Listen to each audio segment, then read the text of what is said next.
Welcome to today's deep dive.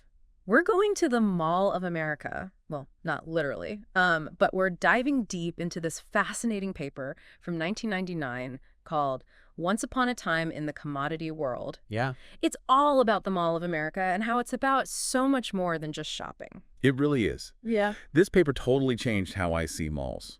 I mean, we all know they're designed to make us spend money, but this paper shows how they actually create these whole environments and experiences to really tap into our desires. Right. They're totally playing with our minds in a way, Totally. but like in a fun way. I mean, hopefully. Yeah, like in a way that makes us want to be there, like a place we want to spend time.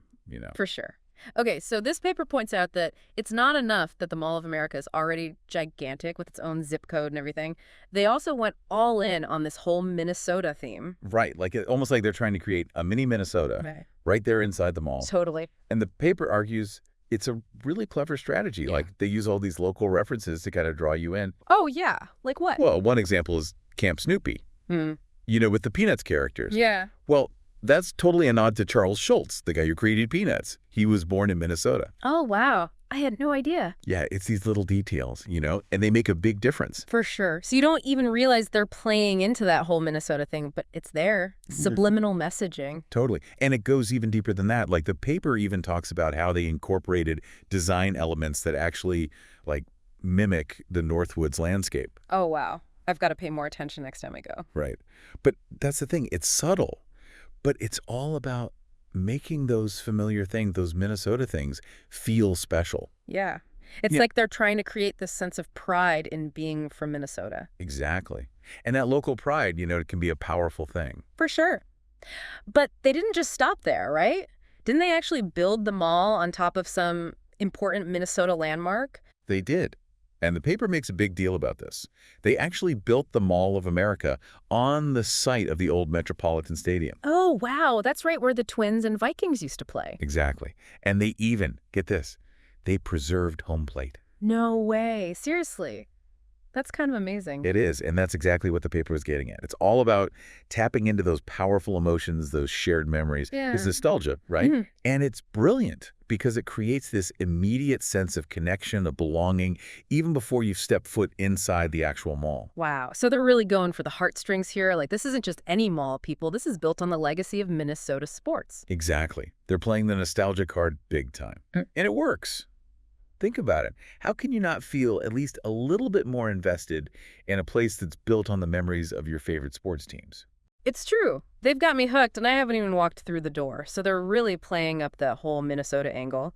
But this paper said they also try to evoke different places and even times, right? Like you could travel the world and through time without even leaving the mall. Yeah, exactly. It's like they've created all these different districts or zones within the mall. Each one is designed to make you feel like you're somewhere else completely. Okay, I'm intrigued. Give me some examples. What kind of districts are we talking about here? Well, one example from the paper that really stuck with me was the section that's made to look like an open-air European marketplace. Oh, yeah. I think I know what you mean. They've got those little cobblestone streets, right? And all the Yeah. vendors with their carts, like you're in some charming European village. Exactly. And that's exactly what they're going for. The paper talks about how all these different areas are designed to tap into our desire for authenticity. Like, Mhm. especially in today's world where everything's so fast-paced and digital, it's like the mall becomes this kind of escape. Right, like you can step into these idealized versions of the past or places you've always dreamed of visiting. Exactly. It's like a little mini vacation from reality. Totally. Okay, so that makes sense for something like the European marketplace, right? It's all about evoking a certain time and place. Right. But the paper also mentioned something about dinosaurs. I'm not quite sure how that fits in. That's where it gets really interesting. This paper actually argues that those dinosaurs aren't just there for entertainment value. They actually represent this whole paradox of obsolescence and resurrection. Okay, you lost me. Dinosaurs, obsolescence, resurrection. Help me out here. Okay, so think about it like this. In the natural world, dinosaurs are extinct, right? Gone forever. But in the mall, in this artificial environment, they're brought back to life. Oh, I see. Like we're engaging with this idea of extinction, something that's supposed to be so final and absolute.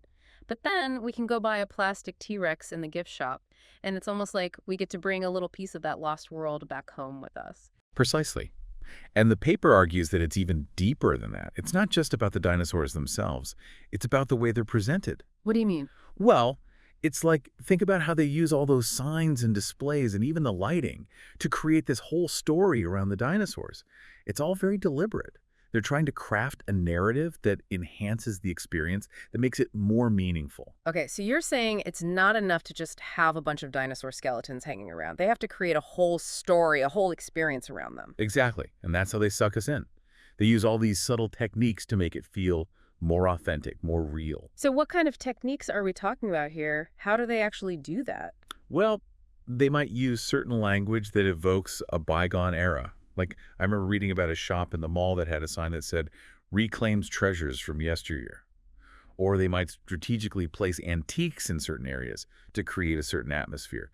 Even something as simple as having someone there demonstrating a traditional craft can really contribute to that feeling of authenticity. Right, so it's all about appealing to our desire for something real, something genuine and authentic in a world that can often feel very artificial and manufactured. Exactly, and that's the genius of it.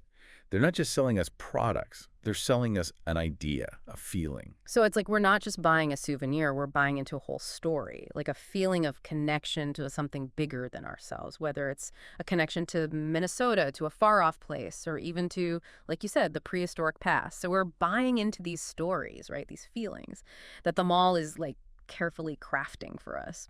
But the paper also calls it an illusion, right? Like we know on some level that it's not really a European marketplace or a dinosaur dig site, but we kind of like, we go along with it anyway. Exactly.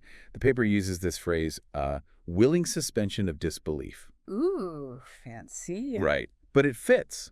Like we know that a stuffed dinosaur we buy at the Mall of America, it's not the same as, like digging up a real fossil. Yeah. But we choose to engage with that fantasy. Yeah. Because I think because it taps into something deeper, like a desire for something more than just, everyday life. Right, right. It's like when you watch a movie, you know it's not real, but you just kind of let yourself get caught up in it. Exactly. Mm-hmm. But the mall, it adds another layer to that, right? Yeah. Because you're not just watching it, you're actively participating in it. Totally. You're literally buying into it. Exactly. And those souvenirs we buy, they become like little pieces of that story that we can take home with us. They become tangible representations of that willing suspension of disbelief. Ooh, I like that. Tangible representations. Okay, so then what happens when we actually take those souvenirs home? Do they, like, retain that magic? Or what happens to that, what was it called? That willing suspension of disbelief when we're back in our own homes, surrounded by the, the reality of our everyday lives? Right, right. It's like, does the spell break? Yeah. It's a good question.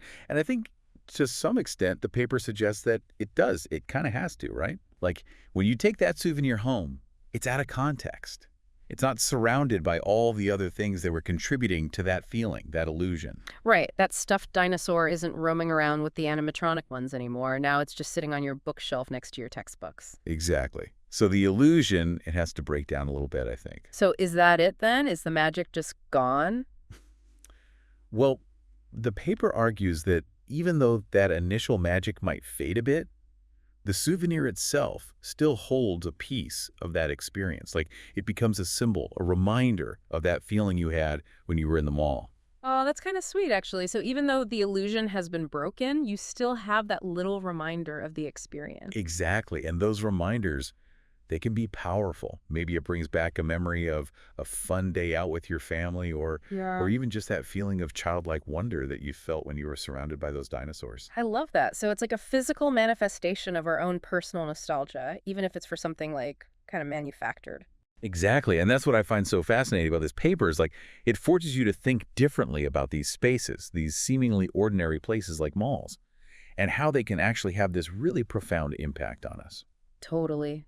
This deep dive has really changed how I think about shopping malls. I'm going to be noticing all those little details next time I'm at the mall. So to all our listeners out there, next time you're at the mall, take a second to really look around. You might be surprised by what you discover.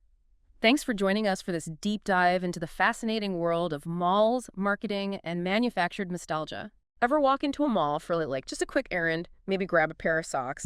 Next thing you know, you're walking out with a pretzel, some weird candle you never knew you needed. Oh, tell me about it. It's like stepping into some kind of retail twilight zone. Right. You totally lose track of time and space. Exactly. And it turns out that's no accident. Today, we're going deep on the psychology of malls. Ooh, fascinating. We're diving into an article called, get this, Magic at the Mall, from the Annals of the Association of American Geographers. Okay, Magic at the Mall. I'm intrigued. I know, right? Catchy title. So you'd think, like, stores just end up wherever. But this article, it's saying every detail, every layout, it's all strategic. You mean it's not just me wandering aimlessly for hours on end? There's a method to the madness? Oh, there's a method, all right. They call it the production and consumption of space. Okay, so not just random chaos, but what does that even mean, producing and consuming space? Right. It sounds kind of like, I don't know, A philosophical. little bit, yeah. But the way I see it, it's like they're not optimizing for you to get in and out quickly. No, definitely not. More like they want you to get a little lost. That's exactly it. Think about it, those big anchor stores, right? Your Macy's, your Sephora, Always at opposite ends of the mall. always. It's like they're strategically placed to pull you like a magnet past all those smaller stores. It's like a retail obstacle course. I swear, I always get sucked in by a sale at one end. And then, bam, you're hit with a wall of shiny displays and Limited time offers. exactly. And don't forget the lighting. Ever notice how some displays are like aggressively well lit? Oh, yeah. Makes everything look so tempting. It's all about highlighting those impulse buys. They know what they're doing. And speaking of senses, can we talk about the smells? Oh, don't even get me started. That Auntie Anne's pretzel smell. The worst. Right. Or the best, depending on how strong your willpower is that day. It's like they're pumping it through the air vents. It's sensory overload in the best possible way. Well, that's exactly what they're going for. This article, it talks about how malls are designed to create this, like, completely immersive experience. Immersive, that's the word. It's like you walk in and you're not just shopping, you're in their world. And when you're in their world, you shop more. They're playing on all your senses, not just sight. Right, like the music. Have you ever noticed how the music changes depending on where you are in the mall? Oh, yeah. Like faster tempos to get you moving, then slower, more mellow music in the higher end stores? It's subliminal messaging. Makes you wonder if we're all just pawns in some big, elaborate retail experiment. Well, the article doesn't go that far. They're not trying to say that malls are, like, actively trying to manipulate us. Okay, so no tinfoil hats necessary. Not yet, anyway. But it is about recognizing the subtle ways that design influences our choices. Like those confusing layouts, you mentioned that earlier. Right. Think about it. Winding walkways, no windows. You literally lose all track of time. And when you don't know how long you've been there, you're less likely to stop and think, wait, do I really need this giant stuffed panda? Touché. Yeah. So what's the takeaway here? We all just become more aware of the mall mind games. Exactly. Next time you're at the mall, take a moment, look around. Be present, be mindful. Don't let the cinnamon buns and cleverly placed sale recs control you. Right. Makes you wonder, though, are those online algorithms up to the same tricks? Ooh, that's a deep dive for another day. Definitely. But for now, I think I need to go cleanse my mental palate with a little bit of nature. Sounds like a plan. No malls involved.